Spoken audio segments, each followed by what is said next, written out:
In the old library, you notice a mysterious door in a dark corner. You open it. You enter a small room lit only by the flickering of a lantern. Terrifying oil paintings adorn the panelled walls, and the shelves are stacked with dusty books and ancient manuscripts written in unfamiliar languages. A large leather-bound book lies closed on a small table. You reach to open the book, when suddenly the door to the room slams shut. The lantern flickers. You hear deep whispers in the darkness. The pages of the book begin to turn quickly of their own accord until it stops, revealing a page with a strange illustration, and written in what appears to be blood are the words: Rate, review, subscribe to World Weary Podcast. This is World Weary Podcast, hosted and written and engineered and produced by two weird women who are in fact somewhat qualified to talk about all things otherworldly and woo-woo. I'm the British one, Violet Starr. I'm the American one, Cassiopeia Walker. In essence, get ready to listen to me today, a British archaeologist, anthropologist person, discuss out-of-this-world things with my American friend here, a multi-talented creature, a musician, professional gamer, small-time internet personality, and chaos witch, in no particular order, while we discuss all kinds of extraordinary things here in an attempt to escape from the terror of our own, often miserable lives. Yep. Cassie, would you like to tell us what you are weary of this week? What was it? What was the final straw this week that I texted you about? There was the glasses. Okay, yes, I've lost my glasses this week, so that's been interesting trying to research and do my daily job and everything. I can't find them. They're gone. The gremlin took it. Did you drop them outside in the rain chasing the cat? I thought perhaps maybe I did, because that's another thing. The cat injured himself, so he's had to wear the cone of shame. And a lot of things have gone awful this week, and it's just getting. And those are the things I feel comfortable talking about. Yeah. And the rest of it's stuff I don't even want to open up on the podcast. I can't see without my glasses. For me, I've been a bit ill. It was my birthday on Monday. I turned 27. Surely you would assume that would be a cause for celebration, but sadly I just felt very kind of crap. Facing my own mortality. Melancholy. Yeah, it brings up a lot of fear, the TikTok of female biology. I know there's going to be elderly people out there right now saying, wait till you get to 55, Violet, then you'll see. Or wait till you get to 90. But no. I hope not. Yeah. Personally, it's take me now. Maybe I'm just hitting that point where it's not very exciting anymore when you get older. But I don't know. I think I've got much further to go. 27's the reality point. I remember feeling like that when I hit 27. It's the reality point of you're actually heading toward your 30s, and you have to reckon with a lot of these what society says about that kind of crap, and also how you feel about really being an adult. Yeah. It's very now or never kind of. It's very much like, how are the decisions now going to affect the rest of my life trajectory? And did you get everything that you thought you were going to get? Are you the person you wanted to be by the time you were, whatever age, blah, blah, blah. There's a lot of that kind of stuff to reckon with. Yeah. You've done well for yourself, really. I'm doing fine. I'm doing just fine. And they always say, you just never realise, especially women, you never realise how much further you have to go in your life. So not all doom and gloom. No. I'm trying to be positive. Yes, I know I've got to try and change my mindset about this stuff, and just at least use that fear and that frustration to drive you. Yeah, to drive me out of it. Yeah. So after venting our bit of depression there, of bad times, on to today's topic. It's a weird one, to help us escape from world weariness. So what better than demons? Yeah, everyone's favourite topic to make themselves feel better about themselves. Yes, welcome to Demonology 101 with Professor Violet. With Violet. Of the Academy. Today, I am going to be like the weird occult librarian. Yes. You know, just I want you to imagine me. We are both very librarian-like, aren't we? Oh god! Suspiciously I used to play librarian as a kid. Like I made like little library book things with like I would record all the books and give them all a number, put in the little stickers on my books. Like some of my teddy bears would like loan them, and I'd be like, oh, like the bear I didn't really like would be the one that had an overdue fine. How dare they? How very dare they? So yeah, just I want you all to imagine me sitting in like a grand old university library, probably in that secret room where they keep all the occult texts. With a tome. I'm smoking a pipe, scouring through the old manuscripts by candlelight and coming upon terrible illustrations of like devils burning people alive. So yes, I'm going to teach you stuff you didn't really need to know about demons. We've all heard of, you know, stuff like demonic possession. We've seen the horror movies where it turns out that all along the poltergeist was actually a demon that wants to possess your children. Or the evil clown turns out to be like a 2,000-year-old demon from a cave in Romania. That's a personal favourite of mine. So demons are used to explain creepy stuff a lot. And you can see that just in movies. You and I, me and Cassiopeia, I think our particular perspective of demons is probably influenced by Christianity a bit. Oh, yeah. But I think most people are aware that the concept of demons is in no way exclusive to Christianity. You don't need to go into the occult library. You don't need to be fucking Rupert Giles, the librarian from Buffy the Vampire Slayer. You need only to look on Wikipedia to see that pretty much every culture and people and place has got some kind of belief in demons or like bad spirits somewhere along the line. You'd be hard-pressed to find a religion that doesn't have some kind of bad demon written into it. Basically, there isn't one way of conceptualizing demons, and they aren't exclusive to one religion or a particular culture. So when I lived in Japan, they have Oni, these like traditional demons, you know. Yeah. You know them when you see them with like the horns and the big teeth, and they're like almost a bit comical looking. Yes. And they're a huge part of culture. They're like stock characters in the same way that we have like, I don't know, the devil emoji. Yeah. They print cute little demon faces on like snacks, and you can buy these like amazing demon masks in the 100 yen store. And they have bean throwing day at the beginning of spring called Setsubun, where you throw dried beans to drive away evil spirits and demons and cleanse everything ready for spring. And the school that I worked at in Japan, one of the PE teachers, he would put on a demon mask and allow children to chase him around like the sports field and throw beans. Yeah, and I've even got as well at home that I realised just today when I was thinking about this. You know, I've got like a collection of old, like kind of creepy masks from around the world. So I've got a wooden Japanese theatre mask of this thing called Hanya. I think it's pronounced Hanya, which is a jealous female demon in traditional Japanese theatre. So I'll take a photo of that so you can all see it. Ooh. Part of my collection of weird stuff. So anyway, I'm going to shut up for like 2 seconds. Cassiopeia, just briefly, what do demons mean to you? All right. Like that's something people can answer in a sentence. Obviously, with Christianity, I'm picking up ways of pronouncing things off of you. I obviously grew up around that, and we went to church and stuff like that. I had friends who, you know, knew a friend of a friend who'd been possessed. It was very, you know, I had friends who went to churches where they spoke in tongues and things like that, so it was all very much that kind of thing. I think my first introduction probably was through film, and in particular,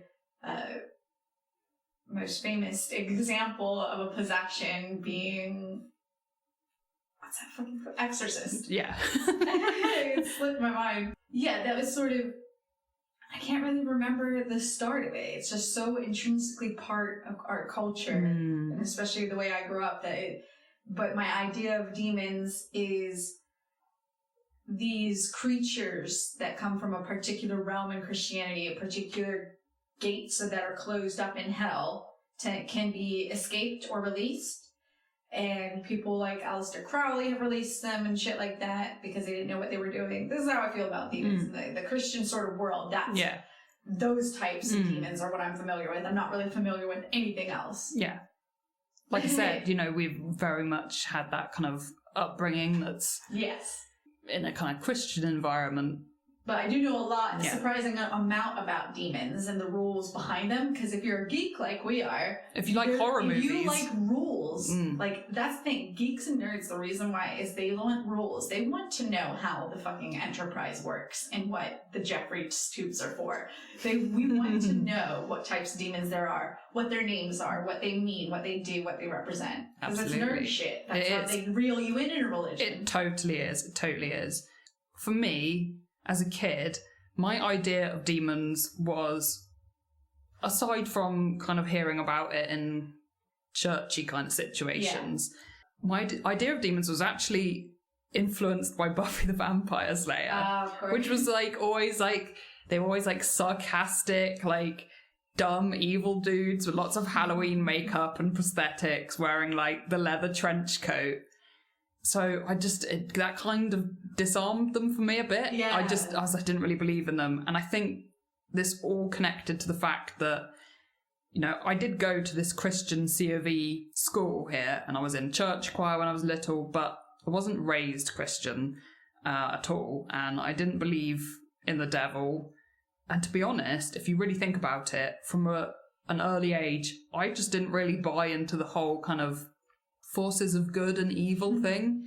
I remember that moment when I was a kid and I was watching, I think, news coverage on some kind of awful child murder. Oh, wow. And they said, this murderer is pure evil. I remember saying to my mum, or talking about it with my mum and saying, I didn't believe that anyone could be truly evil. I didn't think pure evil existed. I just believed that there were people with serious mental health issues or disorders who can do terrible things, but that, they're not pure evil. They're not driven by some kind of unnatural nastiness. Yeah. To put it in a weird term. I totally get the idea, a lot of people do believe in bad or dangerous forces in the world, like bad spirits, bad vibes. We've talked a lot about bad vibes. I mean, bad vibes or unhappy spirits wandering around. For me, that's actually a more reasonable way to explain things. That makes more sense to me. And that's a safer way to kind of put a name to these terrible fears and feelings.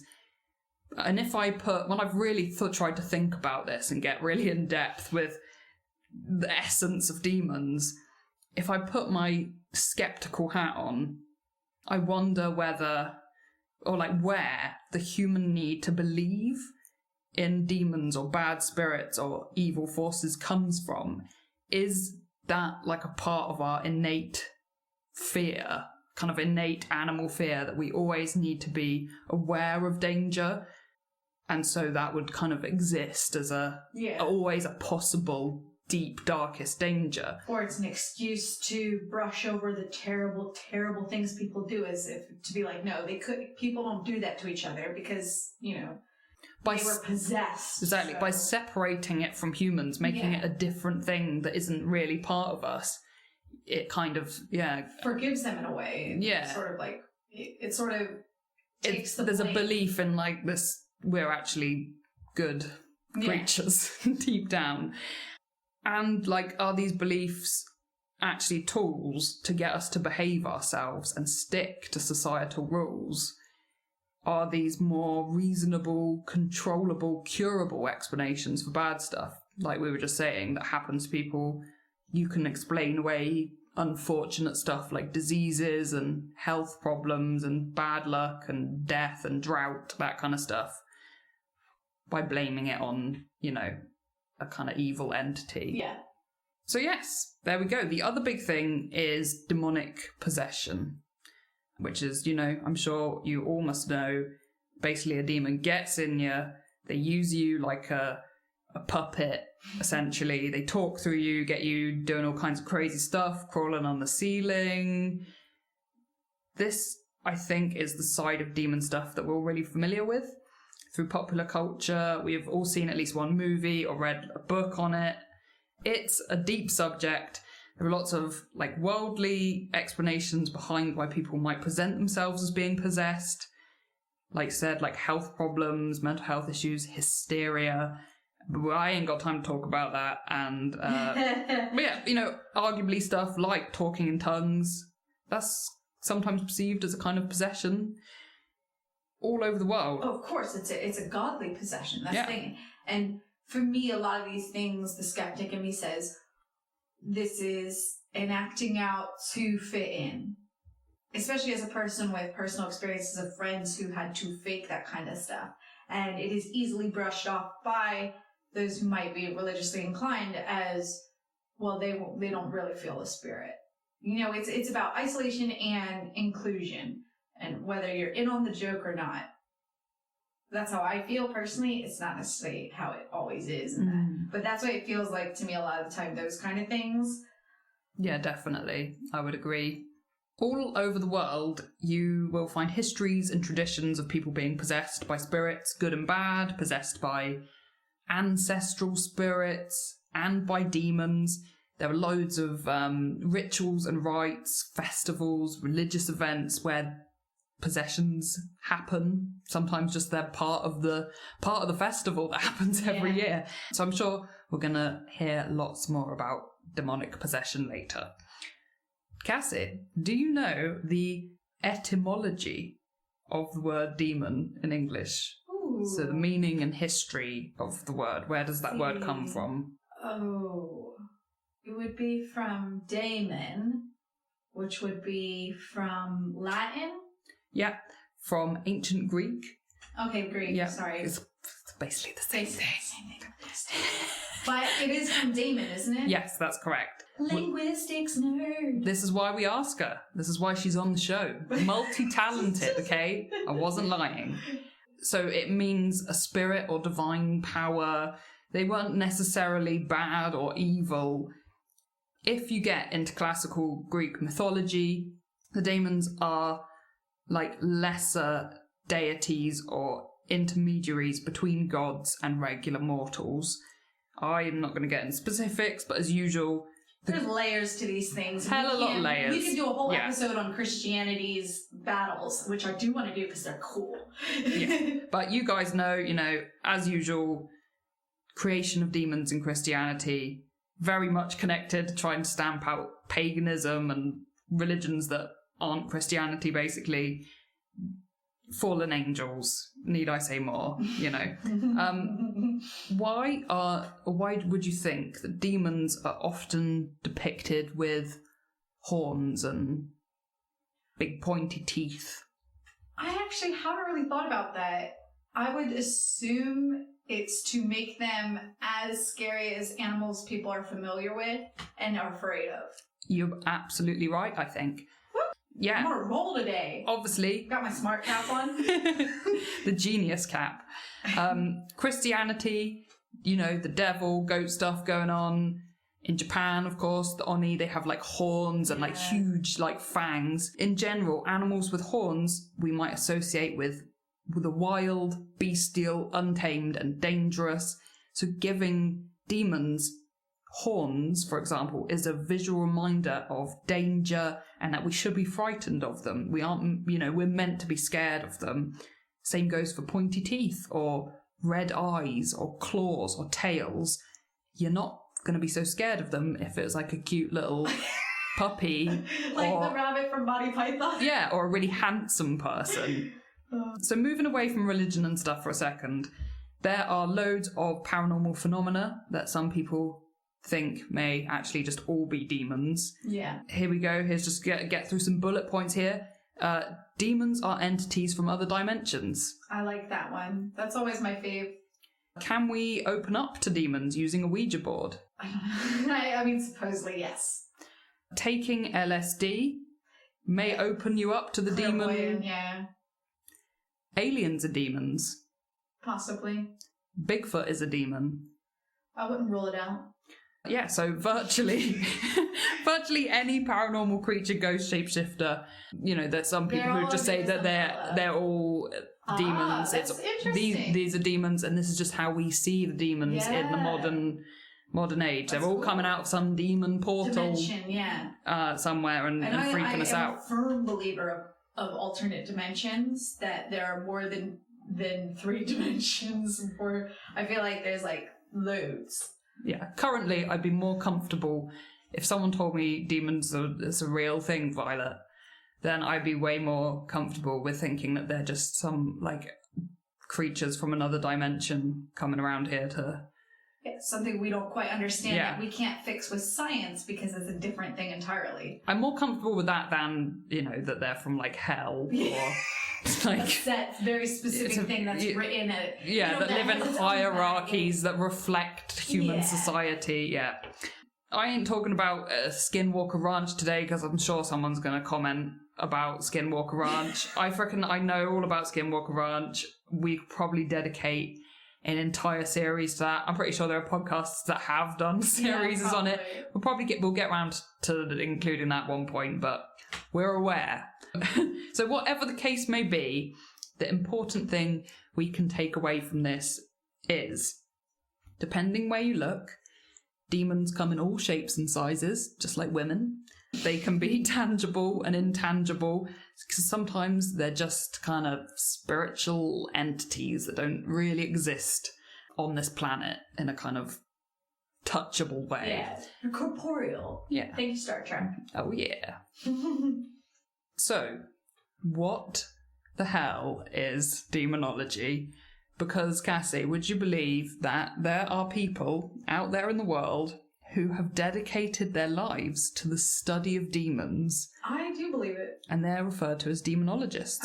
I 100% believe it. It could have been my path. I love it. Even the Wikipedia page for demonology is kind of creepy. It's like every layer you peel, it's like a horrible onion. It's like a rotted onion, the paranormal world. And this week has fucked me up. Especially with demonology. I'm sorry, I'm interrupting you. God damn. No, it's a mutual feeling. You know, it's like, it starts off like, demonology is the study of demons, blah, blah, blah. Especially the methods used to summon and control them.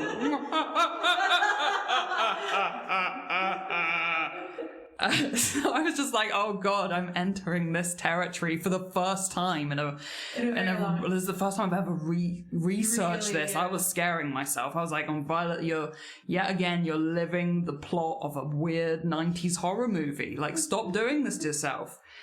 Put the brown lipstick down and get away from your out-of-date computer. If you remember, we have already encountered a demonologist on this podcast. Oh, yes. Episode 4. Let me see if I can remember his name. Nightclub owner. Yes. / demonologist. Yeah, that's Fred Bat. Yeah! Fred Bat from episode 4, Skeptical. He's the most haunted TV show demonologist, or he used to be. If you haven't checked out that episode, make sure to check it out. It's fucking Stop riot. this, pause right now, and go back to episode 4, hear about him, and then come back to us. Yes, please. Equipped. So... he's the guy that he's definitely been living his best life. He's the one that was like a demonologist by day, nightclub manager There's still at time night. for us to try and become his apprentice. I mean, it's living the dream. If I was more into the occult world, wouldn't you just totally love to be a weird demonologist person? Yeah. Like, hanging out in, like, a weird magical library and sitting in, like, fancy pubs and cocktail bars in London, like, drinking a glass of wine and having meetings with people about demons and stuff. When I lived in London, because that's where I did my master's degree recently, I was actually stoked by my university library.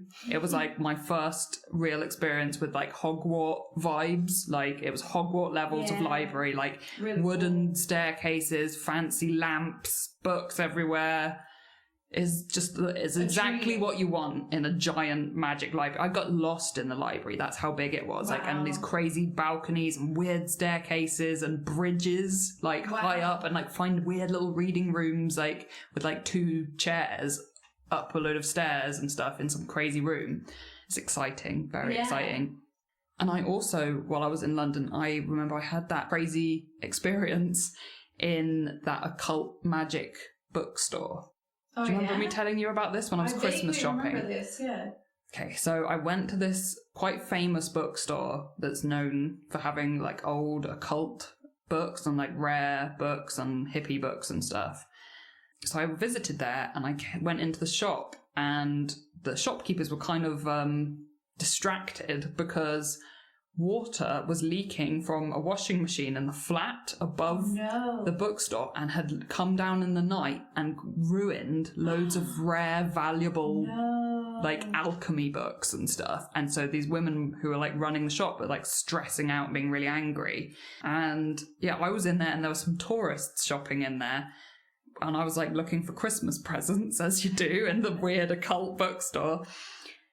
And then this squad of 3 or 4 of what I assume was some kind of pagan magic Wiccan squad turned up and like locked the shop so that they could cleanse it. Because of, I don't know, I guess they figured that this water leak that ruined the valuable books was probably a casting. And maybe an evil demon escaped from a book. Yeah, maybe. From the water that's leaking onto it. Yeah. So yeah, we all had to wait around in the shop while they did that, which was kind of... I was cool with it, but it was kind of an awkward situation, and the shopkeepers were really pissed because their books were all ruined, and they were quite rude to me as well. Oh, no. I won't be going back there. You know, I know they were pissed because their prized occult books had been ruined, but you never know when a witch is in the shop and you're rude to her. Yeah, I mean, I was looking at this crazy old alchemy book that was just on display as like a fancy... really rare book in this special display case, and the one was like, that one's £200. Wow. Yeah, I was like, okay. Like, I was just looking at it because you've got it in a display case because it's like the most fancy book you've got here. Maybe she thought you had money. I don't know, I was like, I just want to buy this £5 magic candle, thanks.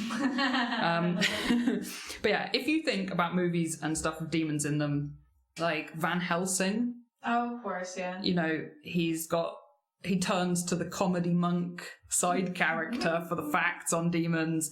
There's always a Gandalf or a Samwell Tarly or a priest in the archives doing the demon research bit. And that's because historically, you know, for example, here in the church, it's the monks and the priests dealing with the demonology stuff. Yeah. You know, they can read, they can write, they've got access to the ancient manuscripts and libraries. How would you go about becoming a demonologist these days? Well, these days, according to my story, you just... I don't even want to say it, but you just become one. Yes. You make yourself you one. Literally you can. Read some books and you say, I'm a demonologist, I know this much, and when people start asking you questions, you just have to know the answers. You're absolutely right. This is... Having read about all of this, all you need to do is study demonology. Okay? The market is wide open for you guys to go out there and become self-certified demonologists. I think we have a ghost hunter listener. Like one with a proper ghost hunting license. Shout out. Shout out.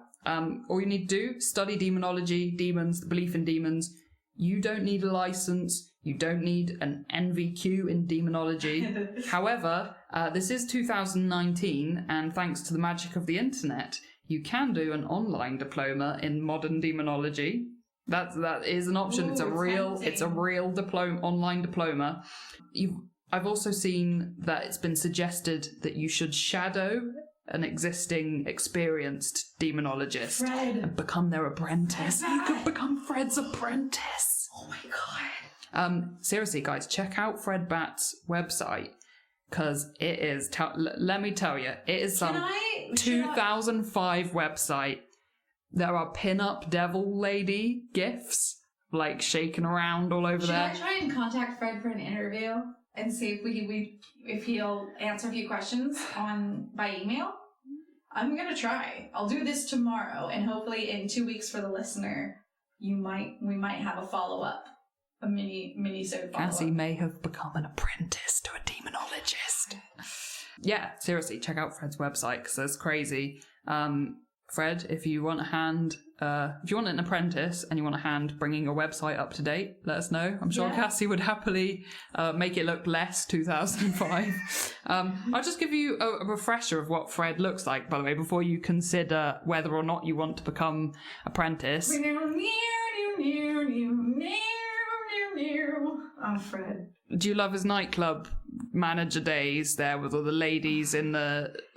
they say a picture skimpy speaks costumes. 1,000 words. This one speaks more. I might just have to put these up again on this week's Instagram because I think we all need to be reminded quite how fabulous a person. Living legend, Fred. Your classic Western kind of European demonology stuff, you will come across classifications of demons, which touched upon earlier. Over the past centuries, some demonologists have got wrapped up in identifying these categories and lists of particular demons. You know, they take sort of things from the Old Testament and Hebrew stuff and all kinds of things. People listed these kind of hierarchies of demons. It's like Pokemon. There's like an original 150 demons with subgroups and different powers and danger levels and effects. It's a bit like the Japanese yokai that you were talking about in our Ghostface episode. Exactly. There's one that's like a head with 10 legs with a particular kind of magic evil power. So demonologists, they literally made encyclopedias of demons. They were like bird watching guides for like, have you got an imp or a lion face with 10 legs and a bird foot? And you'll see those kind of demons from these weird hierarchies that people made referenced in pop culture a lot. There's a lot of great source material there for TV and budget horror movies. If you need to find like a weird demon for your long-running Vampire Slayer series, you've literally got an inexhaustible list of Pokemon. I need to collect some of these books. I really do. I want to have like those it's great conversation starters when people come over. When your mother-in-law comes over and you've just got a Demonology demon hierarchy manuscript just out casual on the coffee table with some freshly baked cookies. Yeah. She knows her son's married a good one. Anywho, I think we've covered the very basics of demonology that I wanted to get across if you somehow had not come across any of that. Yeah. I've learned something. I hope you know. Tiny brains grew. Maybe they're out there. I hope you're out there feeling like, you're starting to feel like an extra in Buffy the Vampire Slayer or Van Helsing now. You put your black trench coat on, we're going to light a candle. Cup of tea. Little cup of tea, get the demon Bible out. So now I'm just going to give you guys a little case study on my favourite demonologist from the history books. So I'm going to tell you about Antoine Augustin Calmet. Ooh. He was an abbot monk in the 18th century, a scholar and an exegete, which basically means he read and interpreted religious texts. So he was your classic priest, demonologist guy in the archives with the candle, blowing cobwebs off an old manuscript, like, and combing through old texts to find that juicy demon gossip. Yes. So in 1751, he published a treatise on the apparitions of spirits and on vampires or revenants of Hungary, Moravia, and other places. It was basically a book of investigations into the occult. Whoa. Written in 1751. Whoa. Those hunters back in the day. It's literally my favourite. It has essays on magic, on sorcery, on witchcraft, cases of vampires returning from the dead, ghosts, angels good and bad, and demons. Wow, these people were paid to do nothing but go out in the countryside and eat and deal with crazy people. Living the best life. I would have killed to read this as a kid. Wow. Just listen to some of the things that are covered in these volumes. Instances of resurrection of the dead. So he was true instances. He was investigating claims of people that had been resurrected. Which is possibly medical conditions that he didn't understand back How then. insane! Imagine That that. happens all the time where people appear to be dead. Yeah. Oh my god. Examinations in people being buried alive but who were thought to be dead. Oof. Examinations on bodies that do not decay and corpses that showed signs of life after death. Ugh. People in a coma. The power of demons to kill and restore life. Ugh. That's just a chapter. Oh. Instances of bodies that devoured their own flesh. What the fuck? Instances on exhumed bodies and their examinations of exhumed bodies. Analysis on whether vampires or revenants are truly dead. What the fuck? Instances of people returning from the grave months after being declared deceased. Examples and instances of real possessions caused by the devil. And a chapter on the power and authority which Satan and demons possess. And that's just a couple. That's cool. A sprinkling of the stuff he covered. There's so much more. Wow. So these books even, they've actually had a lasting impact on us culturally. Because just one example of how this has affected us is that in this work, Calmet analysed a report written by a priest who learned information of a town that was being tormented by a vampire about 3 years earlier. The priest travelled to the town to investigate, and he learned that a vampire 3 years ago had been tormenting many of the inhabitants of the town at night by coming out from a nearby cemetery and haunting people in their bedrooms. Oh my gosh.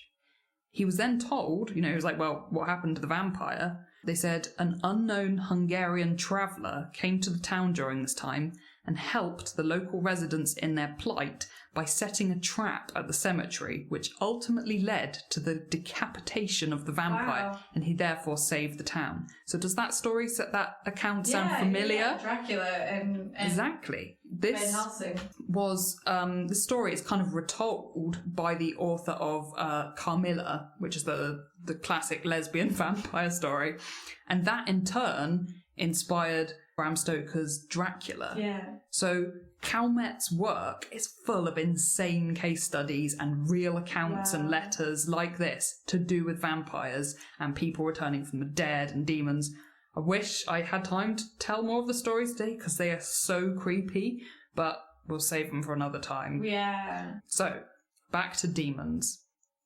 Calmet, our 18th century monk, demonologist guy, he reads about a famous case of demonic possession in Loudun, France, in the 1630s. So just over 100 years before he writes his works on the occult. A convent of nuns had been visited and possessed by demons. Oh no. In 1632, there had been an outbreak of plague, and these nuns had shut themselves off into the convent to isolate themselves, and they weren't taking visitors, of course, and that's when the demonic stuff started happening. Oh no.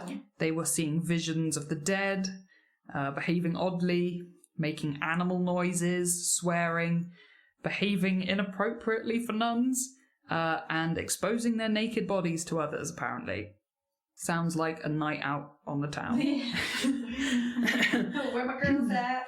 Anyway, the Catholic Church send a bishop over to perform exorcisms and to investigate where the demons were coming from. The church... Because there's always a cause with Oh, these. yeah. There's always a cause. They don't just randomly and pick. It's a person, people or place summon them. We'll talk about that later as well. The church accuse a local priest called Father Grandier of summoning evil spirits which were possessing the nuns. Apparently, Father Grandier had never even met the nuns, but here we go, okay. Okay. A lot of the local monks didn't really like Father Grandier, and they were really envious of him because he was not only a really eloquent and popular preacher, so people actually enjoyed listening to his sermons. He was rich, he was really well educated, he was really charming and friendly, and he was reportedly really, really good looking. So it sounds like they're just very jealous of the hot vicar. Father Grandier also had enemies outside of the Catholic Church. He wasn't much liked by some of the local businessmen and politicians because he opposed the destruction of the town wall, and he had also invoked the wrath of some quite wealthy people because it was rumoured that he had fathered a child with a young unmarried woman from a very influential family. Oh. So he had enemies. Father Grandier was accused of making a pact with the devil, and they said he had even invited someone to a witch's sabbat. So, Grandier was convicted of the crime of sorcery and placing evil spells upon the nuns, and he was tortured then burned at the stake. He had been promised that he would be able to speak one last time before his execution, and as he stood on the scaffold before his execution, he went to address the crowd, but the local monks threw holy water into his face to stop him speaking. They use a super soaker, I guess. Because if they're using one of those drop things, it's not going to be stopping me from talking. They must have been literally buckets of holy water. Like, get them. God. So they were just being vindictive to the end. It just sounds they totally just didn't... This was just a great way to kill off this dude they didn't like. So, anyway, Calmet, our monk demonologist guy 100 years later, just like us, he reads this account and he's like, this doesn't sound like a true demonic possession. You know, he thought the nuns were faking it for attention, or that they were just crazy and suggestible, and that the church, influenced by elite politicians and families, had used the opportunity to scapegoat it all on this hot priest and get him killed. So Calmet decides he needs to tell people in his work what the true symptoms of demonic possession are. So he decides to compare this account to other cases which he believed were more likely the result of real demonic forces. So, one of these cases that Calmet researched concerned the Mademoiselle Elizabeth de Ranfaine. She was a very virtuous woman, but in 1617 she had become a widow. Oh. And it was then that a physician, which is just basically a doctor, called Poviot, I think, or Povio. They're in France. He sought her hand in marriage. So this doctor comes along. Anytime I hear a widow, this is why I can never be widowed, or I will fucking go insane, because that's when the scammers come out to play. I don't care who you are. Anytime a story starts with "and the widow," there's always some scammy dude trying to get to her. Anyway, sorry. I've heard a lot of scammy widow stories in the past few weeks, okay? This is a freaking weird dude, basically, this doctor. Sounds a bit of an evil nutter, basically. Oh, really? So she rejected his marriage proposal because she obviously, she's not interested. She's just been widowed. But I think she's kind of rich as well, so she's not like desperate, No, she's like, no. But she stayed friends with him, and being a physician, he would offer her drinks and tonics and stuff, and probably because she was just trying to be polite, or maybe she was just a bit naive, but this is the 1600s, so we can't blame anyone. She drank these weird drinks he gave her. Apparently, they were actually his attempt at magical love potions to make her fall in love with him. However, they gave her really messed up health problems, So then he started prescribing her other magical medicines and remedies to cure those problems. Oh no. And it made everything worse, and she just became riddled with incurable health problems and illnesses from all these weird mixtures. Someone gets this woman to a hospital, and several doctors examine her, and they prescribe exorcism because they think she's got a demon possessing her now. All these potions, a demon got in there. He's done the occult. He done occulted her. In September of 1619, they start to exorcise her, and during the exorcisms, it was noted that the demon made details and fluid responses in varying languages, including French, Greek, Latin, Hebrew, and Italian. Wow. An accomplished demon. The demon knew and recited the thoughts and sins of the people that examined Mademoiselle de Ranfaine. It had insider knowledge that no one else could have known, apparently. Talking through this woman, the demon described the rites and secrets of the church that only the church experts would know. Oh, wow. More insider knowledge. At one point, the demon even interrupted an exorcist after he made a mistake in his Latin recital of an exorcism rite. The demon corrected him and then took the mickey. Through possession of the woman, the demon performed several feats which it is not possible for any person, however agile and supple he may be, to achieve by natural strength or power, such as crawling on the ground without making use of hands or feet, appearing to have the hair stand erect like serpents. Oh. So, basically, the demon knew stuff that no one else could have known, and Calmet sees that as proof that this is a true demon. Quite different, yeah. Anyway, I believe the story ends with Mademoiselle de Ranfaine being cured. The physician, Pauviot, is accused of being a magician, and he is burned at the stake. And Mademoiselle de Ranfaine, as a That's thank what happens to friend zone people back in the day. Wow, you just be lucky, okay, incels? Be careful with your love potions and your roofies, okay? There's still consequences. You're just lucky you're not getting burned alive at the stake for that shit. As a thank you for exorcising the demon out of me gift, she basically pays for the church to establish a refuge for nuns. Aww. So yeah, of course in this situation, these people were going to think that this was totally a demon.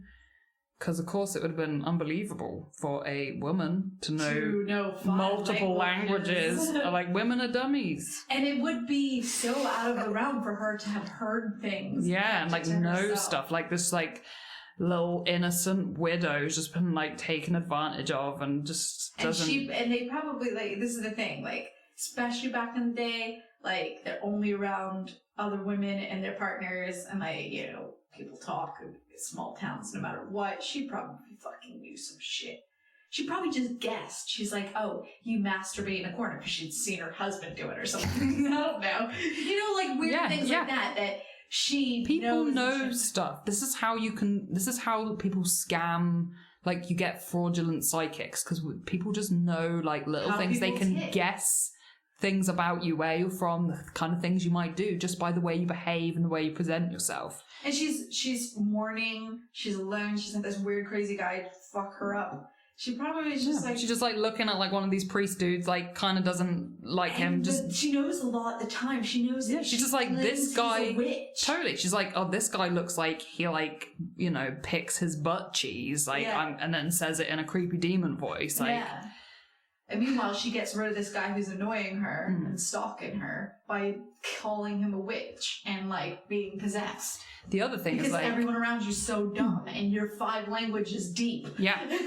And the other thing is, like, this woman, I think she's pretty rich. They probably just saw an opportunity. If they're like, oh, yeah, no, it was definitely a real demon. The demon knew, magical stuff. God. Oh, God. Help you. Good. It's okay, we've got rid of the demon. Like, she was going through a crazy patch. Like, you know, a mental breakdown. A mental breakdown. Her husband died and having this attention that she doesn't want. And then she turns it into attention that she can control. Yeah. And then And the there's church a are like, resolution and she pays smell them off. money, and they're like, yeah, totally a true demon, real demon, 100%. We gotta get rid of this magic, dude. Yeah, we gotta get rid of this demon out of burn you. him, don't worry. oh, don't worry about paying us. No, I insist. I'm just a pretty French woman with lots of money. For the nuns. Exactly. So that could well have been what was going on. So there we go. That was my introductory lesson on demonology. A nice little case study from my favourite historical demonologist monk guy. What are your thoughts on that? Did you learn anything new? Yeah, I learned a couple of things. I heard the name Calmet, but I didn't know where it was from, and that actually filled in a few blanks because I haven't gone that far back. That's nice because you have the knowledge and access to find these things and know where to look to find them because you've had to do that. Wikipedia. Yeah, but still, you know, like I was seriously, guys. week- You can totally believe I was in the magical library. I was scouring those manuscripts. Yeah, you were in Hogwarts, creating a first in a long series of lectures. Meanwhile, mine is going to be a particular case. And some of our favorite demonologists, so look forward to that in just a second. Hi, it's Cassiopeia. I'm here to give a slight trigger warning. My story has a lot of sexual themes and assault from a ghost going on, so if you don't want to hear that kind of thing, I would recommend skipping my story. No hard feelings. I was about 6 hours into an audiobook while researching when I found out, so I completely understand. However, I couldn't turn back. So otherwise, to the rest of you, enjoy. Today, I'm going to be talking about famed demonologist Ed and Lorraine Warren. My main sources today are going to include, it's the tiniest bit of Wikipedia, the New York Times recent article published on April 19, 2019, when Lorraine Warren died. Paranormal investigator portrayed in The Conjuring, dies at 92. So you may have heard of them before. They are involved with most of the big famous haunting cases. Almost all of their cases have been turned into movies. We're going to get into it. The Warrens were among the very first investigators in the Amityville haunting. According to the Warrens, the NESPR... Hold on. Is it Amityville or Amityville? I don't know how he meant. Is it Amityville? Amityville? I think so. That sounds right. I say Amityville sometimes, I know, but it's just from where I'm from. I'm just calling it out on all the other people who are going to be like, oh, that's fine. No. it's Amityville. I have a lot of affectations. Me too. That I almost, I'm conscious of my affectations. I said episode. I say appreciate. I like the way it sounds better than appreciate. I started to do it as a joke, and now I've leaned in. So things like that. So if Amityville, how do you say it? Amityville. Amityville. Well, then you're the American. You're the pro here. Oh, I wouldn't call me pro. Professional American. So according to the Warrens, the NESPR, so the New England, what is it called? The New England blah, blah, blah, paranormal researchers. Okay, sounds legit. They created that. Okay. So it uses a variety of individuals, including medical doctors, researchers, police officers, nurses, college students, and members of the clergy in its investigations. So, famous faces, yeah, they are actually described as Ghostbusters quite frequently, real Ghostbusters. So, Lorraine Warren is an unassuming woman. I'll show you a picture. But she's traditionally seen as she's wearing a bun. She just looks like a typical American, dark hair. Yeah. Very serene. Very classic. Classic sort of. What's the word? She looks matronly, if that makes sense. She's always she's got very like governess kind of vibe. Governess, yes. There you go. Sort of like what we've got going on. We're like glamour secretaries. She seems like someone from another era. Exactly. And I wonder how purposeful that is. But and Ed is described often as a barrel-chested man. You know, he looks like he's got things under control. Yes, he looks like he is your classic. He's a man with a plan. Man with a plan. He can fix The Rock. Yeah, he can repair light bulbs and DIY. He's got it all sorted. So famous cases they're involved with. Get ready to shout out your favorite case. Annabelle doll. Woo! Amityville. Perrin family. Enfield poltergeist, UK people. Woo! Enfield. Demons such as the werewolf and more. So I'm not doing the werewolf case. I just wanted to hint at that for a future episode perhaps. So this is from the New York Times article by Neil Genslinger. Ms. Warren claimed to be clairvoyant. Her husband, who died in 2006, called himself a demonologist. So he's a self-proclaimed demonologist. Okay. They said they had investigated countless paranormal occurrences over the years, including the supposedly possessed house in Amityville on Long Island. Long Island, made famous by the night. Shout out to people. I know we've got a listener that used to live in Long Island. I love the accent. Oh my god.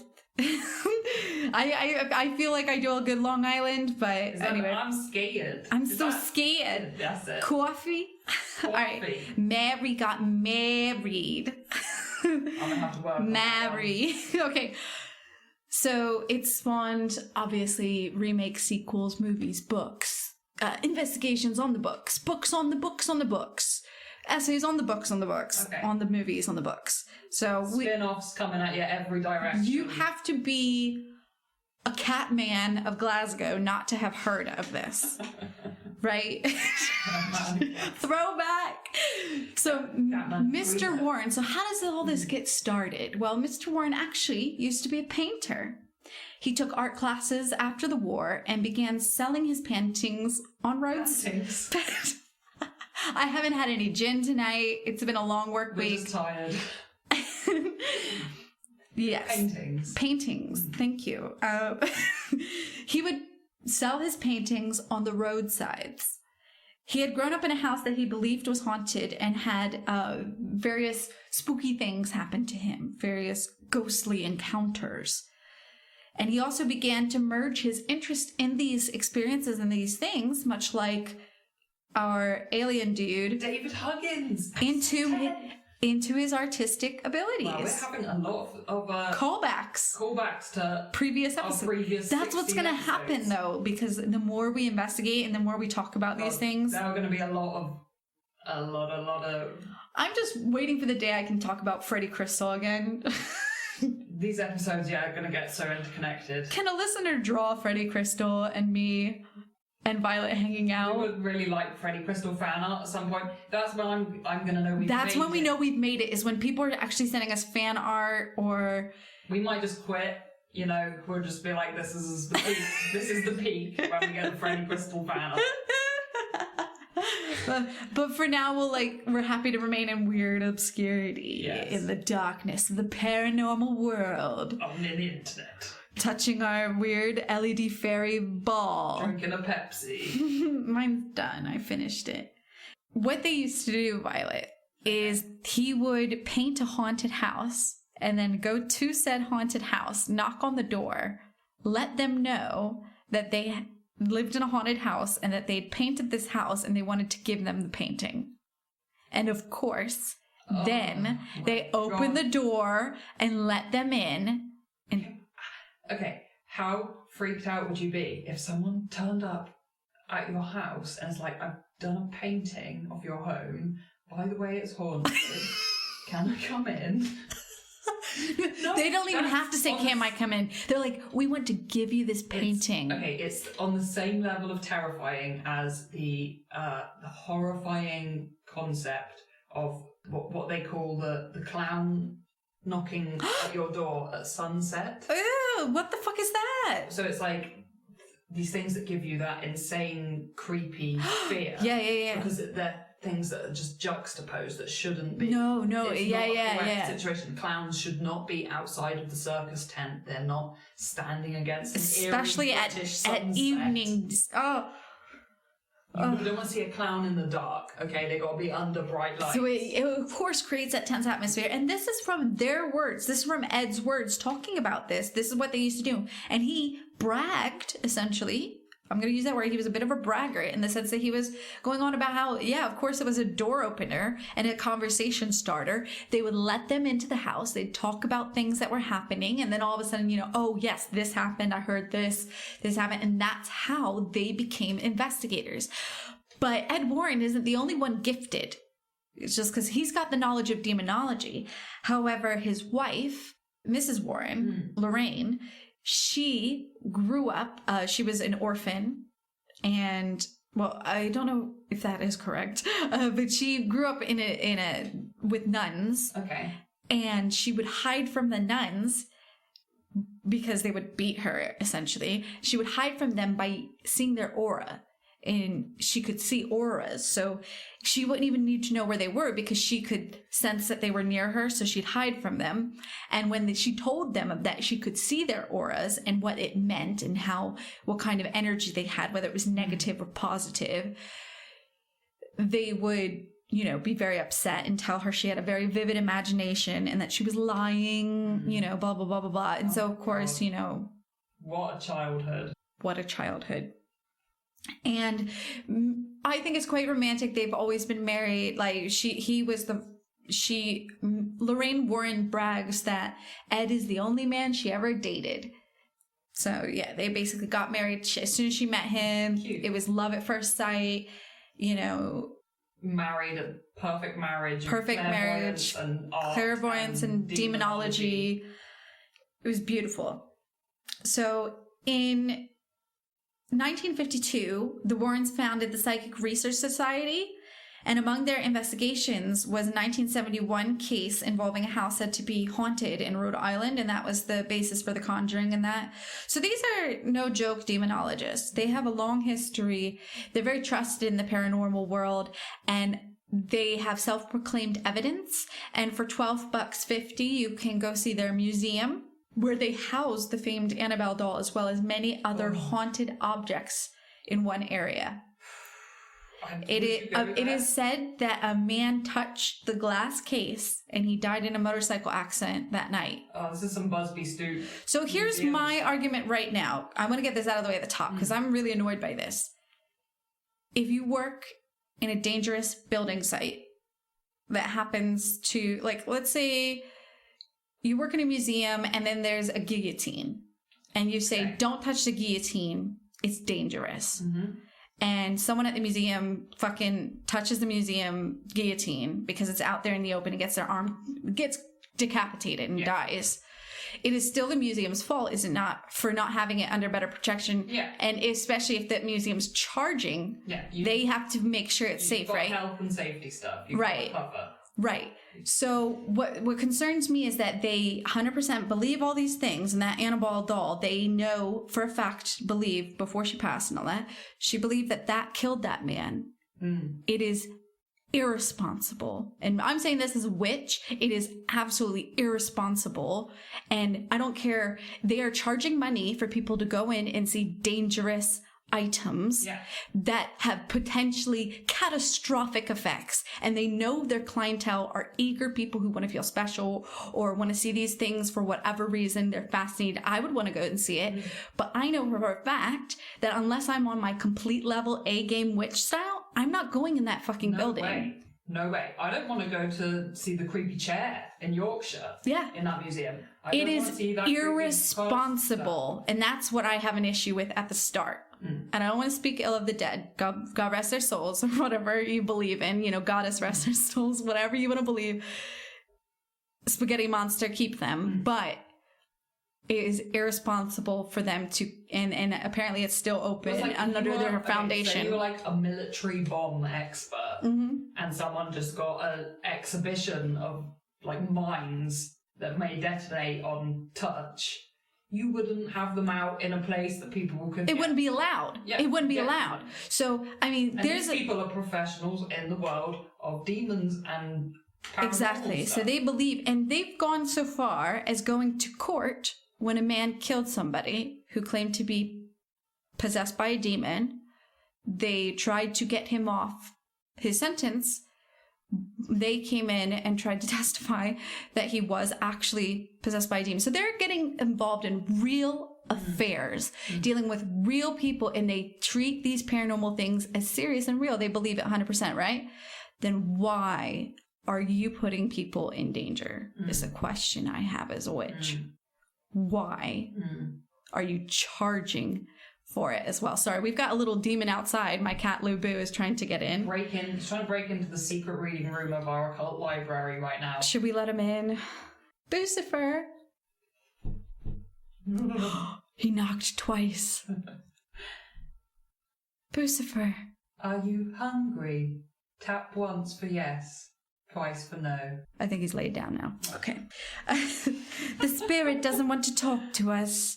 So, of course, Violet introduced us with a lot of Demonology 101 earlier. That was just my rant about things like that before we even get... So these are the type of people. They've got movies, they got books, they got all the money things. We want to start out with that. Business empire. Business from the start. Yeah. They knew how to make money from it from the start of painting shit and walking into someone's house. Power couple. Oh, and by the way, my wife's got aura abilities. Shall we clean this up for you while we're here? Here's a painting for free. Couple. And here's the way it works.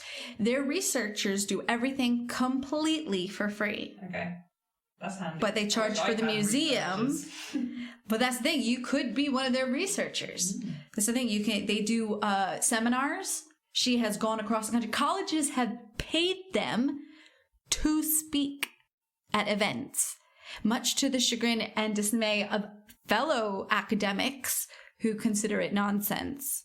So there are two sides. It's very serious business, though. So two types of possession: person or place. Or if you are broader minded like we are because of our research recently, maybe things can also be included in possession, like the kami, the spirits. If you believe in the kind of animation of every possible tangible kind of thing, Yes. anything could be possessed. Yes. But what I'm going to do is we're going to focus, because Ed and Lorraine have a very specific Catholic mindset. Now, she's been quoted as saying, oh, you just have to believe in a higher power. No matter what it is, you don't have to believe in God, but it's very God-centric. Like, I've seen so many interviews this week where she's very much trying to make it open for other people, but she's very Catholic. So obviously her worldview is based on that, and her knowledge as well as Ed's. They use the Catholic religion as their main medium, so that's what we're going to use that's here. That's where all their reasoning comes from. Exactly. All their knowledge, everything, as far as they're concerned, is from the Catholic religion. Fair. The cat. Okay, I'm gonna let him in. You miss me? I'm sure they won't mind. These things happen. Come here. Person or place, believed by the Catholic Church, both happens the same way. It has to be invited. In some case, in a lot of cases, Lorraine has said herself, the older the building is, the more chance of the haunting. And hospitals and mental asylums don't necessarily have a higher chance of being haunted because they're not necessarily that old and have negative things attached to them. The curious thing about the case we're going to talk about tonight, we're going to talk about funeral home, which she wouldn't normally associate with a haunting. But we'll talk about why this case of the funeral home did have supposedly a severe demon or haunting issue. So, initial entry is made after the victim has made a choice to allow it.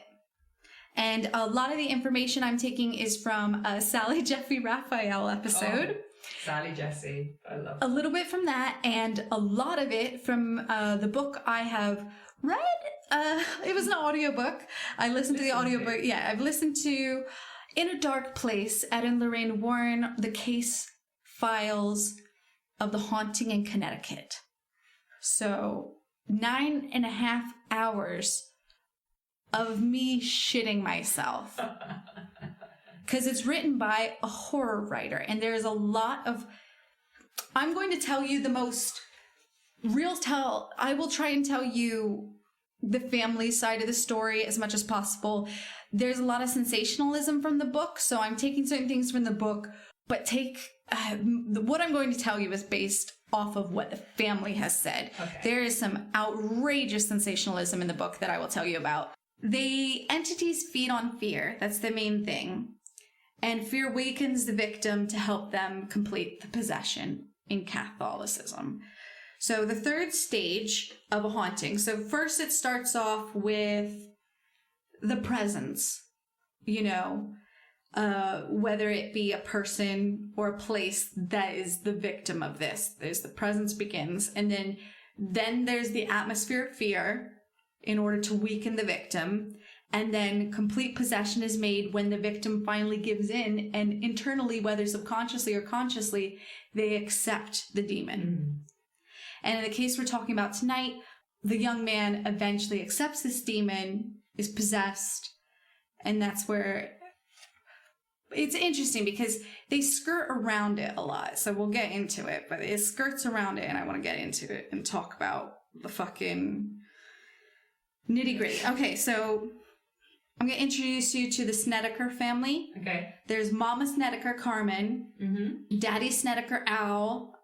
I might get confused because the book has different names for some of them than their actual names, so I may have listener confused some of the book names with the real names, and there's movie names as well, so it gets really confusing when you're researching.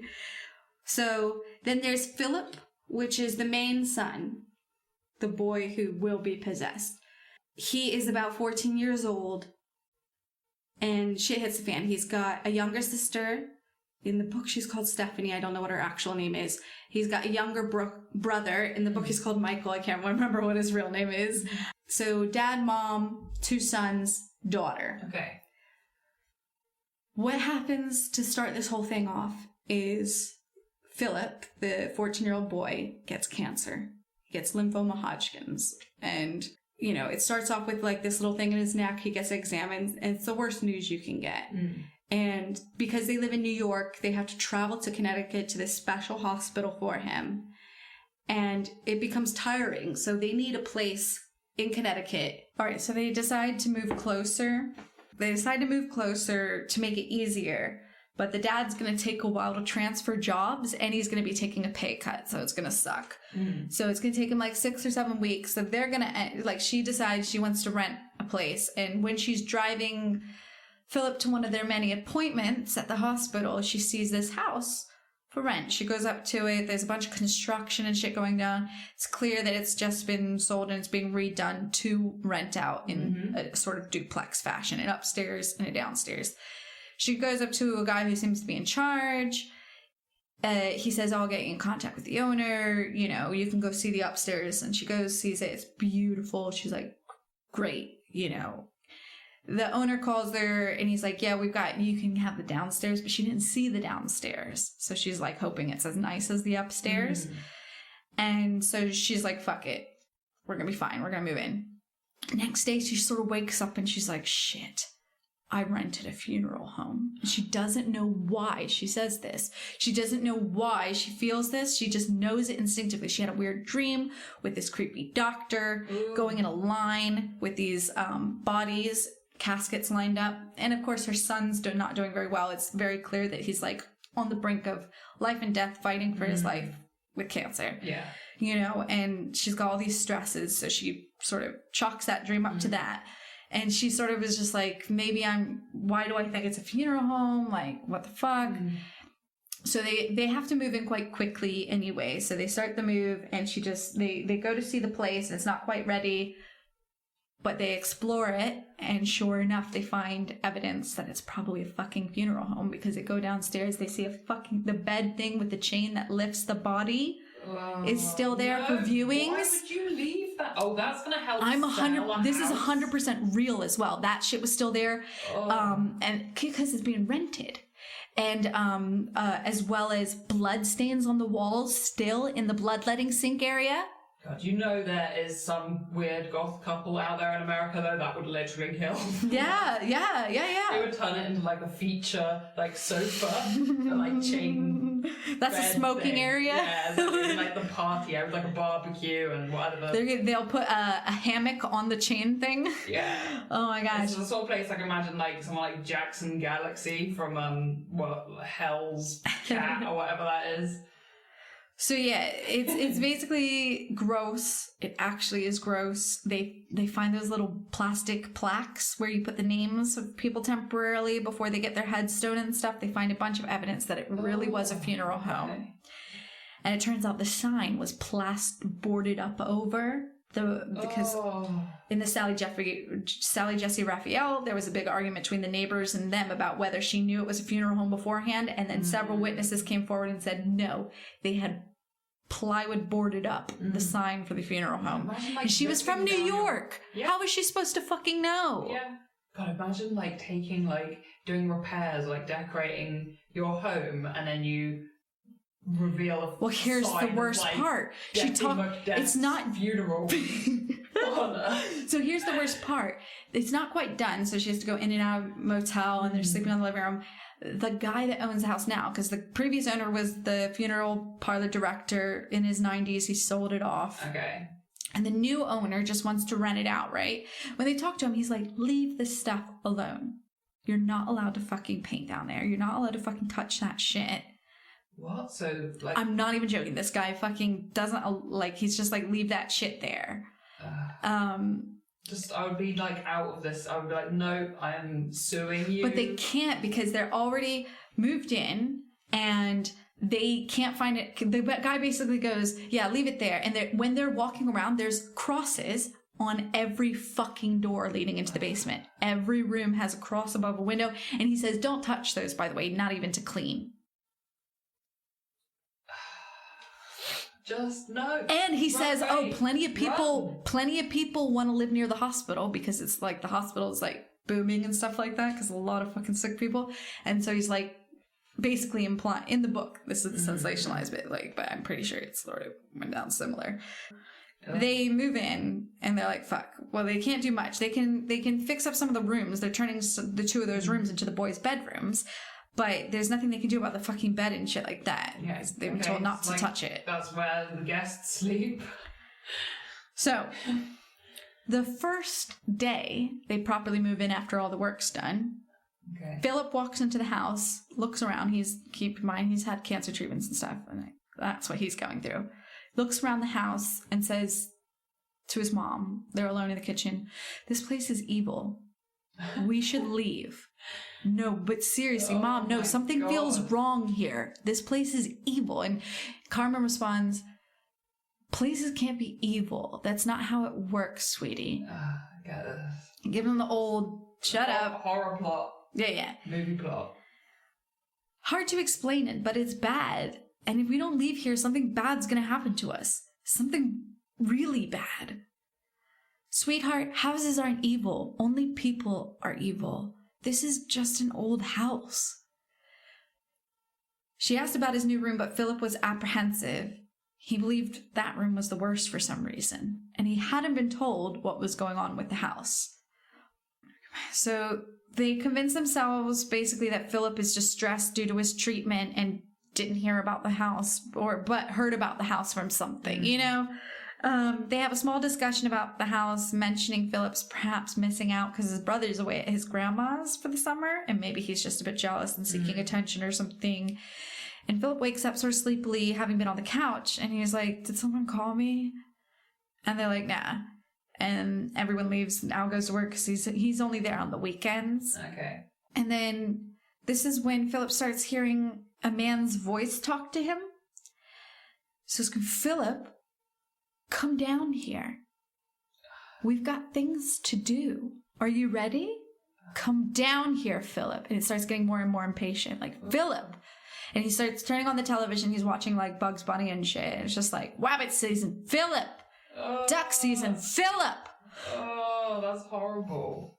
So, yeah, he's trying to block it out. And the mom comes out from her shower. It's like, what are you doing? The kids are trying to sleep. Your younger sister's trying to sleep. And, oh, yeah, and there's a baby son as well, 3-year-old Peter. Okay. So he just ignores it and they argue for a bit. And she tells him that she thinks he overheard them talking about the house. And then so then she reveals to him about the house, what's going on, you know, and Philip starts going, oh my God.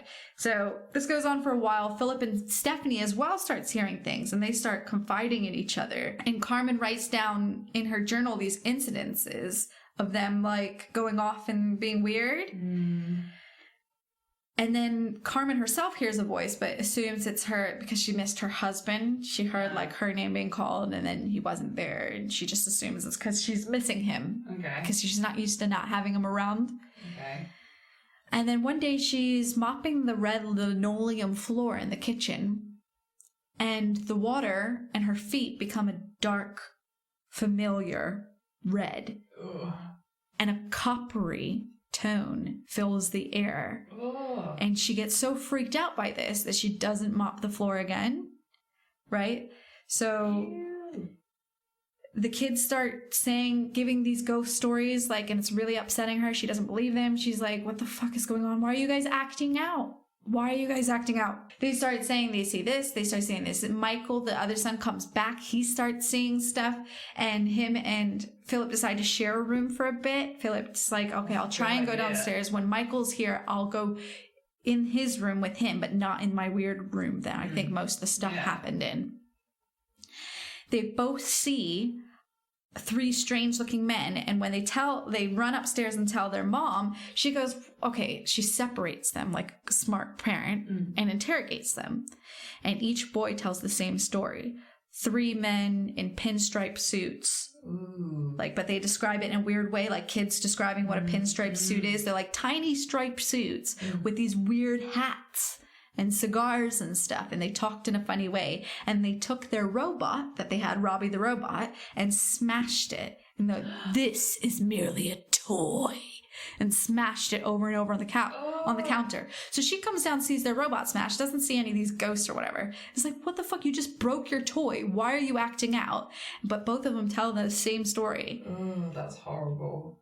So Philip starts to get darker. His attitude changes, especially not being believed by his parents. That can do a number on you. Yeah. I remember being a kid just asking my parents, would you please just believe me if I told you something weird was happening? Because I saw so many horror films where the parents don't believe you. And that's the most frustrating bit. Stories have we covered where there's someone grew up in a situation where their parents were not believing. Yeah. Or even and how it affects you. Or letting them talk about the weird stuff they're experiencing. And luckily my parents were like, no, we'll believe you. And I was like, even if I said it was Bigfoot? And they're like, yes, we'll believe you. And I was like, thank you. Because, that's all you can ask. Because it used to really freak me out, the idea that there could be a monster for real. And I wouldn't make it up. Yeah. We weren't kids that would make it up. And I was just like, and you guys know that, right? And the thing is, in my childhood, my parents didn't say, if I thought that there was a monster under my bed, or I was worried that there were like skeleton vampires living in the hedges at night, they wouldn't say, we believe you, or they would completely try and wash away any belief on that kind of thing. No, it's not real. But they were willing to have bigger discussions about it and why I might think that and why people believed in ghosts, and that's very useful to creating a well-adjusted child. Yeah. I think. So back and forth, they don't believe the children. The children are getting more secretive and isolating themselves and only talking to each other about the things because it's causing. And the dad is, throughout all of this, is drinking more and more and more. And, the mom's just going into sort of just weird territory. At some point, her friend comes over and is like, brushes her off and doesn't want to be in the house. I would not want neighbor comes over, doesn't want to be in the fucking house. And this is after only a few minutes of being in there. They just make excuses and leave. That's how people are. So Philip, he gets darker. His attitude starts changing. It's like Harry Potter last 2 books. He's really getting dark. He stops wanting to be with his little brother, and he wants to move into his own room now. Ooh. Right. Okay. And the lights are always on, though. They can't stand the shadows. But the problem is this runs up a huge bill, and drunk dad is pissed. He's like, takes away their allowances, everything. He's just like, this bill is too much. He's already getting a pay cut. They're already to the brink with this move and with the cancer payments and all that. With the health payments. So basically, Philip isolates himself in his own room, starts listening to heavy rock music and metal, starts wearing t-shirts, starts putting pentagrams on his chest, painting pentagrams on himself. His face. Yes. And sort of doesn't even talk to his little brother anymore. Don't we all at 13? Yes. And then one night, the dad, because of this bill, is really pissed off. He goes downstairs. One of his children, Michael, the second youngest son, shouts, like, Dad, help. Dad rushes downstairs, goes into his room, and he's like, Dad, the light's on. Dad goes downstairs, and the light is on. The problem is, earlier that day, because he was so pissed, he had unscrewed every light bulb downstairs in the basement and told them they had to do their homework upstairs and that they were only to use downstairs for sleeping as a punishment. Oh. Right? He had unscrewed. So when he went downstairs, the dad went downstairs and there was a light on from no discernible bulb. And he just was so sleepy and in denial that he went back upstairs and yelled at his son and went back to sleep. And their bed would vibrate at random times. Oh. And they would hear the bed chain thing twisting and going up and down. Oh. Yeah. So weird things are happening, but both parents are doing that denial crazy thing. And it's almost not affecting them as much because they're not afraid, I assume. So they're not fully afraid yet. And it's going after the children a lot. It's constantly talking to Stephen. It's constantly like freaking in his ear and stuff like that. Mm. At one point in the book, it claims that sort of Philip, because in the book his name's Stephen. Philip, in the book, basically accepts the demon at some point. Okay. But in the real life story, what happens is Carmen's nieces come to stay with her. There's Laura, 17. Her name is Tammy. In the book, she's Laura. There's Tammy, 17, and then I can't remember the younger cousin's name. But in the book, she's called Mary, and she's like 12 or 13. So they come to stay because their parents are going through a nasty divorce. So it's easier for them to come stay with them while they're dealing with that shit and keeping the kids away from the constant arguing and craziness. So on the first night, because Carmen's like, okay, this is going to prove once and for all that my kids are little shits and they've been making up all this stuff. Because these girls are going to come here and they're going to say it's ridiculous because, Tammy's 17. She's not a kid. She's going to make fun of them. And she's going to look at Philip and she's going to be like, stop being so fucking dumb. And maybe Philip will get his act together because he sees this cool, older cousin not taking any shit. Mm. The first night, she wakes up and claims that to her aunt that there was something in her room that night and she couldn't figure out what it was. She's, Aunt Carmen, there's something in my room last night. I don't know what it was, but I felt like there was something there. Is this what's going on? She's like in a fit. Okay. Right. Maybe. So the next night, Philip assaults his 12-year-old cousin. Possibly sexually assaults her. Oh my God. She leaves because she doesn't feel safe in the house, and Philip is taken to a mental hospital. Right? In the book, it over-dramatizes it in this, in the book, it's really weird how they do it because it, shows it from his perspective and that he's, thinking about doing it to his older cousin, but she can fight back. But the younger one can't, and this demon's trying to get them to do. There's a lot of weird incestual overtones in the book that I don't feel are actually there in the real life incident, except for what's going to happen. It's not exactly incestuous, but it's them witnessing something happening. So what happens is after he assaults his cousin, he's taken away, and he's diagnosed as schizophrenic, and the baby cousin goes to stay with another sister of Carmen. And Tammy stays, the 17-year-old stays. And over the course, a few days later, basically, she comes in from a date. The Tammy does. She's 17, she comes in from a date, and she's sitting in her room for a few minutes after she's done with the date. And she just runs out of the room to her aunt and says, it's happening again. It's happening. And her aunt walks in to see an invisible hand going up her niece's nightgown. And she said she could see the indents of knuckles and a hand and a wrist bone going up the nightgown, groping her, right? So she grabs her and she holds her and she goes to the dining room and calls the church. but they don't really do anything. They sort of like think she's crazy. Then it happens to the mom. She's doing dishes when she feels a presence and then hands going up like through her clothes. Ew. And she's basically sexually assaulted and sodomized while doing the, like, while stood there, right? So she runs to the shower, Tammy comes in, like, concerned, because she's had it happen to her. And she's like, what's happening? Is it happening to you? She goes, yes. She goes, we're getting out of here, but I need to take a shower first, because I feel fucking dirty. She goes in the shower. It happens again. Oh, she's assaulted in the shower. God, this is, like, seriously messed up. Right. So the niece comes into the bathroom, and she's, like, hidden behind the thingy, crying and, like, being assaulted, and it stops when she comes in. What? And she's like, we have to get out of here. So they go shopping. They go to the mall just to try and get away and like eat some ice cream to recover from and that. Just like, because it's weird because it's not real. It's really happening, but it's a ghost. So it's a weird mind fuck of if it was an actual man or a person assaulting you, I think your reaction be quite different in a sense, but it's weird because there's nothing to compare it to. No. You know, how can you compare it to anything? You're being sexually assaulted by a ghost. So they go out, they leave all day, they sort of do that thing where you're just like, maybe I'm crazy, blah, blah, blah. But they have to go back. So they go back in the evening, Al's there and everything, everyone's normal family times. They sort of just are like living in this weird place in their heads where like they don't know what's going on.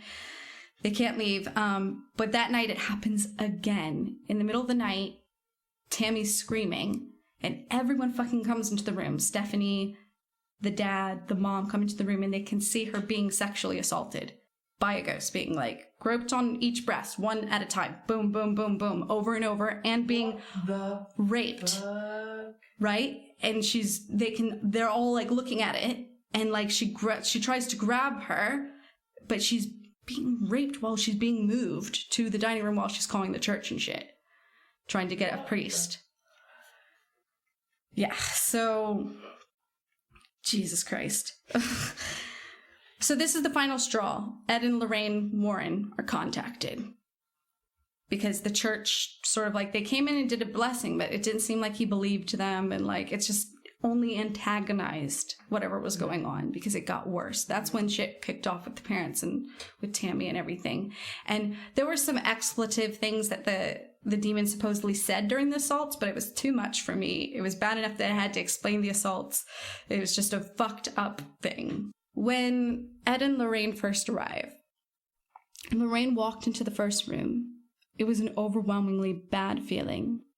She had a feeling of fear that she probably was picking up from the boy who had experienced what he had in the bedroom, so residual fear aura.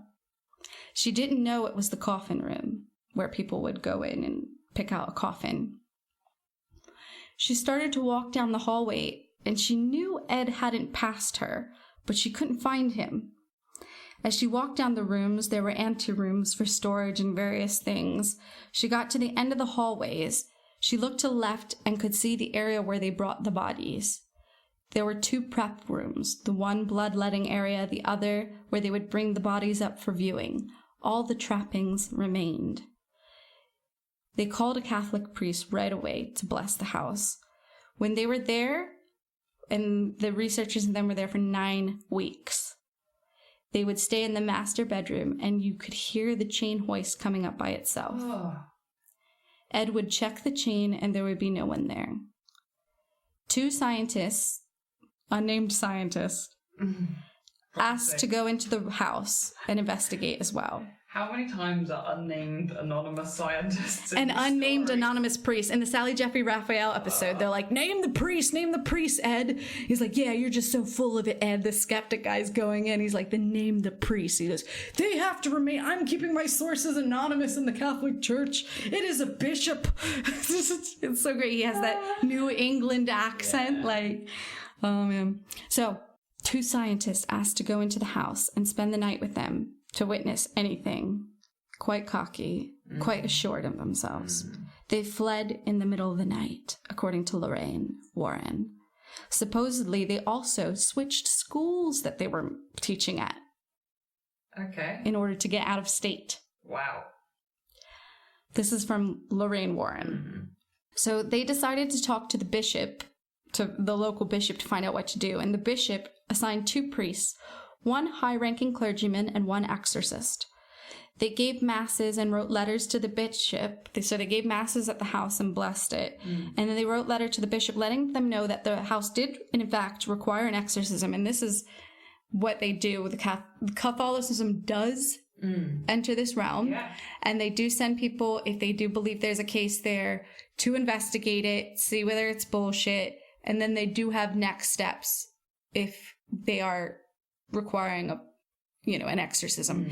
So this was a sign that they did approve an exorcism according to the Warrens. They were in contact with clergy of the Catholic Church. So they wrote letters to the bishop, letting them know, yes, they need an exorcism, but they didn't want to be involved. They would have to get a different priest. So the bishop assigned another priest, and the house was successfully exorcised. Lorraine, I want the people who live there now to know it is exorcised, because they shouldn't be experiencing anything in that house other than the intrusion of the public, which I feel bad for them. I feel horrible for that family. After it was exorcised, there was a big tree outside the house. It was strange. It wasn't a stormy night or a rainy night or a windy night. And what happened as we exorcised the house was that a large branch fell from the tree and it knocked out the electricity in the area after the exorcism. There was a town meeting that night, and they couldn't do anything because the power had cut. That's from Lorraine about the incident of the night. So, can you imagine that exorcism being that bishop, like the bishop's Ghostbuster squad, rocking up like in a trench coat into the house? I'm pretty sure there's some Vice documentaries on some of these guys. Yeah. Like, boom! like they start like reading out the like Latin chanting, blood stops going backwards up the walls. And then they when they began their investigation, the 9-week investigation, a lot of the times when the Warrens investigate, and they've had claimed to have over 10,000 investigations, and the majority of them don't amount to much. That's the thing. The most famous cases are the ones with the most compelling evidence, supposedly. And these is one of them, because on the very first night, there were instances of activity, according to the Warrens, demonic Some of that stuff is like so messed up. It's like, what kind of person are you to make some of that stuff up? Like, where does that come from? Kind of thing. That's what makes it so compelling. When stuff is that dark and that messed up, you're just like, why would you make this up? Why would you self-immolate your life? And I'm almost more frightened of the sort of person. And I've watched a lot of interviews with Carmen, specifically Carmen Snedeker. She is very compelling. She is no nonsense about what happened to her, and she refuses to let people treat her anything less than a survivor. If you watch a Sally Jesse Raphael, she's defending herself. They really go in, and that's one of those fucking talk shows we're talking about, sort of like Jeremy Kyle, very tasteless 90s sort of fucked up, where they want them to have a fight. It's weird to see, Ed and Lorraine Warren ended up being these quite taken seriously even by mainstream media, as far as they didn't continue to make fun of them. They had this established reputation as trusted demonologists who are dealing with these cases. As far as the media is concerned, it's a battle for the skeptics. They have to remain unbiased. So it's interesting to see these two charming older demonologists who, even during this case, were in their early 60s and continued until, Lorraine continued until she died in her 90s. Ed continued until his 70s. It's interesting to see how they diagnose things. And in this case, they said that the reason why this funeral home in particular was haunted is they concluded that at some point in the past, necrophilia had been happening that summoned a demonly spirit to that house. Necrophilia was involved, according to the Warrens. And if it's all bullshit and it's bad for you, like skeptics think, it is fascinating to think about the mind that can come up with these things. What a story. What a story to come up with. So if you want to be a clairvoyant for a night, The Warrens have very specific ways you can elevate. Let's say you don't have a natural ability such as Lorraine to see auras. Well, certain drugs such as psilocybin mushrooms or marijuana and things like that, I'm not saying I condone any of these things unless they're legal in your area, but those things apparently, according to the Warrens, will give you the same senses as a clairvoyant. But however, you should take them with caution because you can apparently summon demons by doing that. Tarot, Ouija board, spirit board, anything occult, you have the possibility of summoning things to you. When I get really anxious thinking about like cursed or haunted dolls and stuff like that, and I'm getting anxious just talking about it. That's how scared the subject makes me. That I wonder about how much power does it have? Like, sure, if I touch the creepy Annabelle doll, it might kill me somehow. If I touch the cabinet that it's in, is it taunting her? Can it kill me from that distance?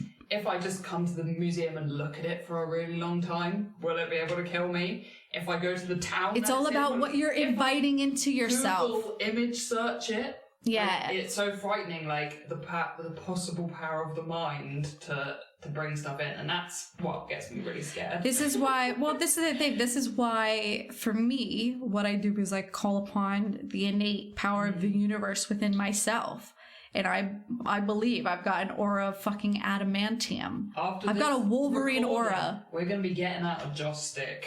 Yeah, we've got sage. We're gonna bless the room. It's gonna be all right. Well, that's my story about the Warrens, a little bit of tidbit, one of their cases. I'm sure we will revisit because they have so many great cases that I really want. That's just one of the most sensational ones that if you want to keep up with Carmen Snedeker Reed now, you go ahead and look her up. She's still out there kicking it. She actually is very much part of the paranormal world now. She does a lot of interviews. She does a lot of TV shows and stuff. She's very charismatic. So a survivor of ghost assault and a demonic possession and a lot of... See, the thing is, her son recovered from cancer and did end up having children later on in life. But then the cancer returned and he died, years later. But... what a rough thing for a family to go to. So no matter what happens, as we always say, our hearts go out to the family who experienced this terrifying thing. Terrifying situation. Yeah. I don't know. My feedback for that is, especially in regards to exorcism, it's just like there is a freaking power to believing stuff. Yeah. There is a serious power to belief. Well, that's how we do things as humans. You say, I wonder if I can, and then that's how we get a printing press. That's how we get steamboats. That's how we get tablets. The tablet that you are holding in your hand, it was a Star Trek prop 20 years ago that was only in the mind's eye. And look at us now. That, to me, is magic. Engineering is magic. Yeah. I mean, there is serious power to things that we say and to the things that we believe and how strongly we believe. So be careful. Be careful. Bless yourself. Bless you all. May the goddess shine her light down upon you and heal you of any bad negative spirits. Well, there we go. That was a introductory lesson on demonology for y'all. But seriously, don't go out there and try summoning a demon with a Ouija board. Don't Aleister Crowley it. Okay, guys, seriously, if horror movies have taught us anything, it is not to mess with that stuff. It just doesn't seem to end well for people, okay? And I do not want to hear complaints on Twitter because you've brought a demon into your house and it's possessing your children and your pet cat. Just don't do it. Yeah, send it to us in email. Exactly. What we do want to hear are your crazy stories. Vent it that way. Send them to us. The email is worldwearypodcast@gmail.com.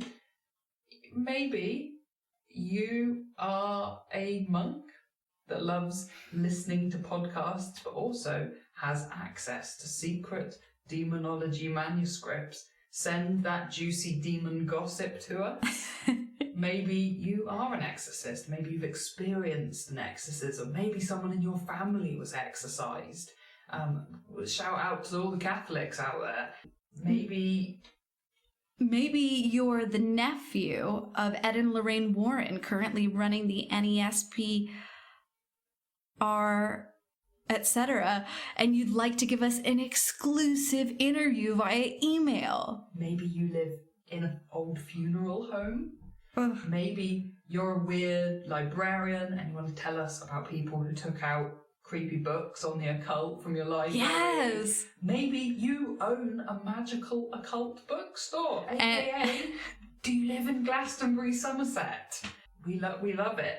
One day, I do want to talk about some of the things I've heard in weird occult bookstores. Yes. My personal favourite, though, is, I've told this many times to you, but when I went to this enchanted Christmas market in a certain town, every store you can imagine of Sarah was selling fairy stuff and witch stuff and magical soaps, and there was this older guy on a little table selling like jewelry, crystal amulets, and kind of occult knickknacks. And there were a bunch of phallic gemstone pendants on display. And this woman who was just browsing everything, she picked up one and she asked the guy behind the stall, she was like, "What's this for?" And the old guy turned around and he was like, "It's a female amulet." With this like creepy perv smirk, and this woman holding this little... Was I there? No, I went with my mum. Oh, I went with Lauren to a different one, yeah. But it's the same But vibe. I saw the same thing. Yeah. Okay, that's why I was really confused, because I remember you telling me this. Female amulet. It's a female amulet. Oh. Okay, so, guys, visit our website, worldwearypodcast.com. Find our Instagram, which is World Weary Podcast. You can see all the pictures that we reference. Tag us in Freddy Crystal art. Twitter, World Weary Pod, updates and stuff there. Sub on Apple Podcasts or wherever you get your podcasts, because we'll be there. And finally, is it tarot time? Yeah. We'll get our Chaos Witch here. Yeah, so we're going to introduce a new segment at the very end that we're basically going to do a tarot reading for the podcast every end of the episode to see like where we are on our magical podcast journey. So let's see what happens in the cards. So we're going to do a past, present, future kind of thing here. Okay. Ooh. So what have we got? We've got... And I've got a feminist deck with lots of boobs, ironically enough. It's like the tarot of the old path with lots of naked ladies on it. Magic. Never escape the boobs in the artwork. All right, so first we've got the Ace of Cups reversed in our past part here. Let's see. So basically, this is the self-love card of the tarot deck.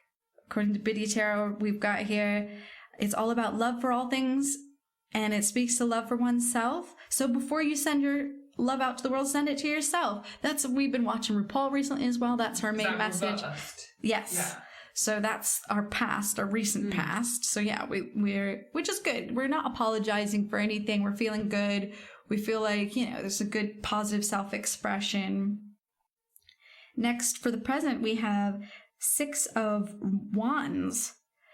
And of course, that sort of means success, public recognition, progress, self-confidence for the present. So we're feeling successful with the podcast. Card. Yeah. But I do feel successful. I feel like, considering we're just some podcast that started up out of nowhere from Somerset, I think we've got a little few people listening and enjoying themselves. We're getting tweets at us, like when people think of something, like it makes me really happy that at least someone's listening. So that's successful. That's cool.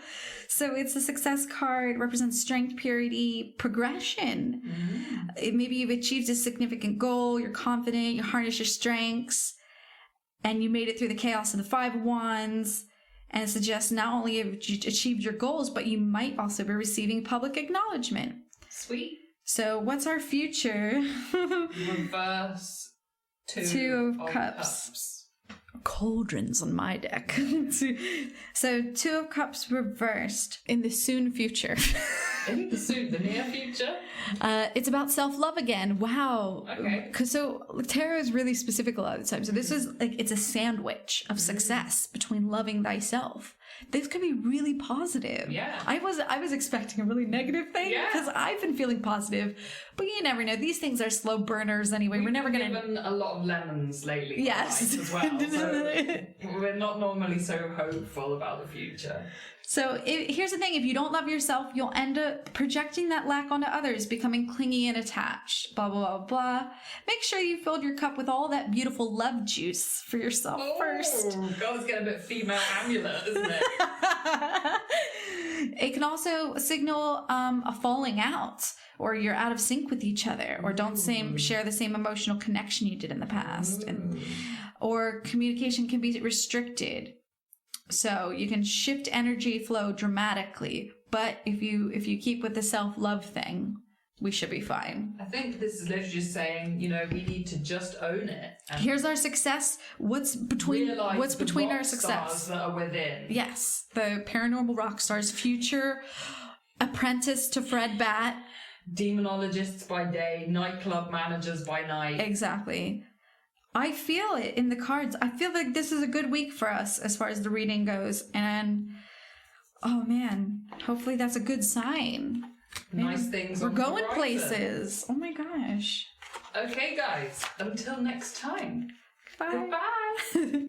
You enter a small room, lit only by the flickering of a lantern. Do it quickly. Wait, go ahead and record or do it. Lubu, are you gonna let us record? Oh my god, yes, you own it all. Oh my god, you can't do that tonight. You're gonna have to